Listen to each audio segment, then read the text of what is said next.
20대들이 서울 아파트 못 산다. 어차피 떨어져도 못 산다. 불가능하다. 서울이나 서울에 붙어있는 수도권이면은 자가에 대한 생각은 아예 안 합니다. 뭔가 집값이 오르는 느낌이 저희가 보기에는 기성세대는 집이 있는데 야 너희는 못 사지? 이런 좌절감 느껴진다. 결론적으로는 집값이 가장 불만이다. 20대들이 공통적으로 내는 의견입니다. 근데 20대가 무슨 집을 사죠?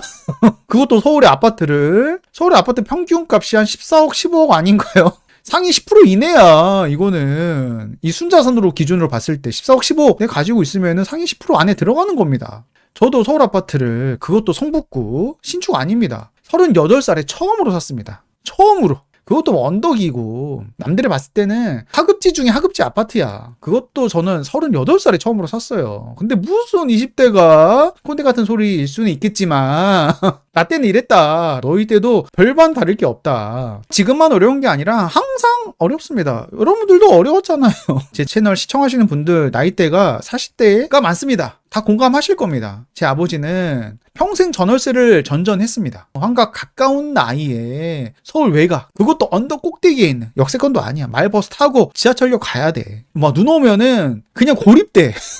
그만큼 열악했습니다. 거기에 위치한 빌라가 1억이었는데 처음으로 내 집 마련을 하셨습니다. 이것도 반지하였어요. 반지하. 그러니까 언덕이어가지고 앞에는 튀어 있었고 뒤에는 지하 파묻힌, 어떤 느낌인지 아시겠죠? 이게 반지하. 이렇게. 그래서 이쪽은 좀 뷰가 나오는데 여기는 습해. 그래가지고 뭐 곱등이 나오고 막 그랬어. 이걸 처음 내 집 마련을 하셨다니까, 우리 아버지는. 한갑에. 그러니까 지금 세대만 유독 더 힘들다면서 스스로 그렇게 스스로 짓눌릴 필요 전혀 없습니다. 항상 그래왔고 원래 그런 거야 이거는. 그런데 20대도 얼마든지 서울에 내 집 마련할 수 있습니다. 다들 아파트만 보니까 그래요. 15억이야 평균값이. 이걸 어떻게 사 20대가. 이게 말이 안 돼요. 20대는 학자금 대출도 못 갚았을 거 아니야. 이미 빚으로 시작하는데 어떻게 15억을 넘봐. 말도 안 되는 거지. 그러니까 미래의 아파트가 될 빌라도 훌륭한 대안입니다. 빌라는 재개발 호재가 있는 3억대 빌라, 조금만 네이버 부동산 뒤져보면은 10분 내에 누구나 다 찾을 수 있어. 3억이면은 살 수 있는 거 아닙니까? 생애 최초 70% 대출 받으면 2억 1천 대출 나오잖아요. 그러면 내 돈 9천만 원 있으면 되는데, 9천만 원 물론 큰 돈이긴 하지. 근데 부부가 4,500만 원, 4,500만 원씩 4,500만 원을 모을 수 있잖아. 한 달에 100만 원씩. 4년만 모으면 돼, 4년.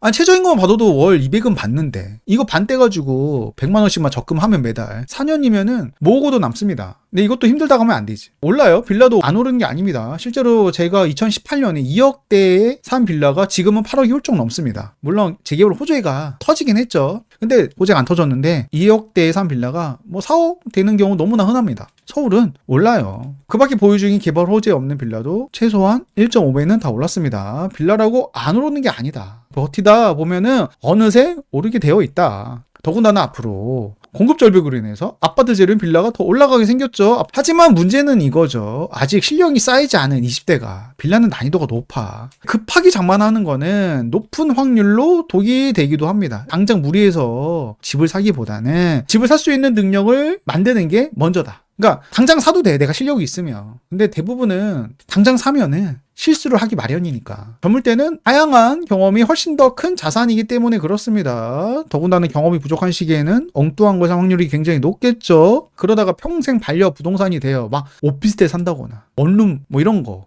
재개발 안 됩니다. 여러분들, 오피스텔은 재개발 안 돼요. 왜냐면 오피스텔은 상가예요. 상가는 재개발이 된다고 해도 상가를 받는 거야. 아파트를 못 받아요. 그리고 상업지역은 웬만해서 재척하려고 해. 왜냐면 동의율 떨어뜨리니까. 그리고 지분도 낮잖아. 완전히 얘네들은 사업성을 갉아먹으니까 주체자들이 상업지역은 웬만해서 다 재척하고 하려고 합니다. 그러니까는 사업이 포함돼도 아파트를 못 받고 대부분은 포함이 안 되는 게 현실인 거야. 오피스텔을 존버해도 극적인 역전 드라마가 생길 수가 없어요. 간혹 나오는 경우도 있는데 너무나 극히 드문 확률이니까 베팅하지 마십시오. 평생 반려 부동산 낼 수가 있어요, 진짜. 따라서 부동산의 총알을 올인해서 투자 기회를 완전히 잃어버리는 것보다 실패하더라도 최대한 많이, 금융 투자가 좋겠죠. 4848 이런 경험을 많이 쌓아야 돼. 채권도 사보고 주식도 사보고 ETF도 해보고, 그리고 개별 주식도 한번 투자해서 한번 잃어보기도 하고, 코인도 해보고. 다들 뭐 알트코인 하지 말라고 하는데 알트코인도 해보고 한번 잃어보기도 하고, 그래서 왜 비트코인만 하라는지 깨달아보고. 이런 경험이 굉장히 중요합니다. 그래서 나중에 실수를 안 하니까. 많은 시도를 해봐야 돼. 많은 사람들은 성공은 실력이 아니라 운이라고 막 깎아내려. 그렇다면은 그 운을 잡기 위해서 해야 할 일은 분명하죠. 가능한 시도를 많이 해서 성공이 올 확률을 높이는 것. 즉 나이가 젊으면 젊을수록 20대 특히 가능한 건 도전과 경험이다. 나이가 들수록 도전 못해요. 기회가 없어. 자, 상위 1%가 순자산 30억입니다. 순자산 30억. 이거를 목표로 어떻게 계획을 짤 건지.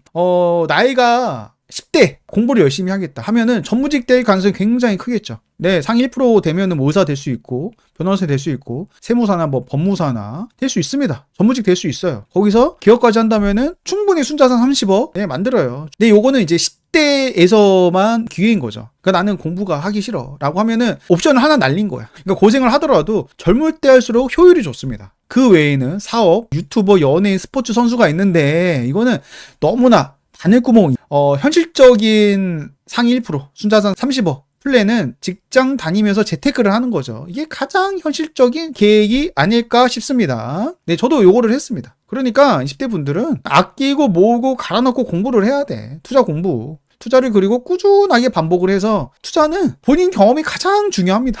네, 진짜로 그래. 아무리 뭐 조언이나 구루들의 책들 다 본다고 하더라도 가슴에 남지가 않아. 네, 머릿속에서 이해를 한다고 하더라도 가슴에 남지가 않는다니까. 실제로 한번 잃어보고 손절도 해보고 정말 뼈 아픈 경험도 해봐야 돼. 이것만큼 좋은 공부가 없다. 그 경험을 해봐야지 같은 실수를 반복을 안 한다. 그렇기 때문에 최대한 젊었을 때 해야 됩니다. 나이 들어서는 회복 탄력성이 없어요. 50대, 60대 실패해봐. 재기에서 70대, 80대 성공하면 뭐 할 건데. 좀 있으면 갈 날이 얼마 안 남았는데. 어차피 고생은 해야 됩니다. 젊었을 때 고생 안 하면은 나이 들어서 고생하고, 젊었을 때 고생하면은 나이 들어서 그나마 좀 편해지는 거고. 고생은 해야 돼. 네, 남들 놀 때 공부하면서 모으고 남들 쓸 때 열심히 투자를 해야 된다. 뭐 꼰대 같겠지만 이게 정석이고 이게 정답이야. 진짜 그릇의 힘, 꾸준함의 힘, 집요하게 해야 됩니다. 이게 결국 미래에 서울의 아파트를 살 수 있는 힘이 됩니다. 서울의 아파트 아무나 못 가져요. 15억인데 이제 상위 5% 정도죠. 15억이면은 5% 안에 들어가야 돼. 그러면 좀 빠르면은 30대, 조금 늦으면은 40대에는 충분히 번듯한 서울의 아파트를 살 수 있다. 이 말씀을 드립니다. 지금 좌절할 시간도 없어요. 20대 분들, 제 방송을 보신 20대 분들 화이팅 하셨으면 좋겠습니다.